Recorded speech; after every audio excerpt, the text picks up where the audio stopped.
Now, it's hard to imagine, but I'm actually walking on one of the world's great water tanks. It's a vast underground store of water that has sustained and even propelled Perth's exceptional growth over the last 150 years. Now, in the trade, these are known as aquifers, and they deliver us that wonderful resource that we know as bore water. Now, this seems to have been one of the few benefits of our vast, deep, sandy soils, and the rainfall goes deep into that soil, that underground reserve, and that's what we draw from for the average garden bore to a depth of 50 to 100 metres. But as our rainfall has plummeted over the last 30 years and stream flows have begun to dwindle, it's not only our dams, but our aquifers are really struggling. So far from being this infinite water resource that's literally on tap to plunder, we need to see bore water increasingly as a precious and scarce resource.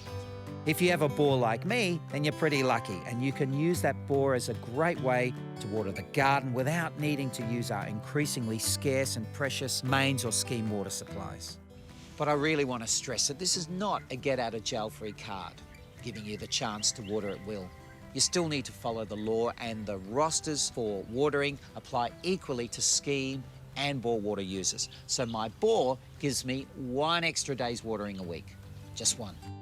Now, you may well have seen something like this in your local park or reserve. This is a giant bore pump delivering water to keep this wonderful park green.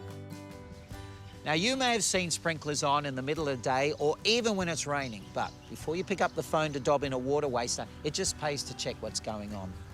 Most councils are really aware of how precious bore water is, and they've made great strides with the Water Corporation and as a water-wise council to rein in that water use. So most of the time, your council is probably doing irrigation testing. So that means they're checking to make sure the system is working efficiently and to ensure that the bore pump just hasn't seized over the winter break. This is a great thing to do for you to maintain your own garden bore and to make sure it's working efficiently. But it's important to only run maintenance testing on your allocated watering days and to a maximum of 2 minutes per station.